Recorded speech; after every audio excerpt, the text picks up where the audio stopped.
Murakoze, amazina ni Ingabire Flora, naturutse mu mudugudu wa Kabungo. Twari twaje mu gikorwa cy'umuganda turwanya isuri kubera ikibazo cy'amazi yatezaga hano mu mudugudu, ariko byagenze neza. Turashimira n'abafatanyabikorwa bacu baje kudufasha gukora icyo gikorwa cy'umuganda.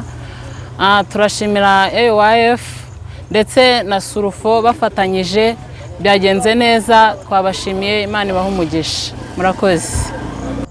Nitwa Jacques Turamimana, ndi umukozi ushinzwe imibereho myiza y'abaturage mu kagari ka Kayonza.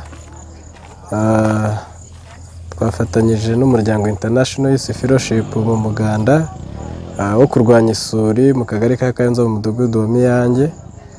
Turashimira rero cyane umuryango International Youth Fellowship mu bikorwa byiza itambutsa ku baturage, yaba ibyo kwigisha abaturage kumenya Icyongereza, yaba kwigisha abana, ndetse n'ibindi bikorwa byinshi bitandukanye tugenda duhuriramo, n'izindi nkunga bahereza abaturage baje kwifatanya nabo mu muganda, ndetse n'ibiganiro bihatangirwa. Rero turashimira cyane muri rusange umuryango abawutekerejeho.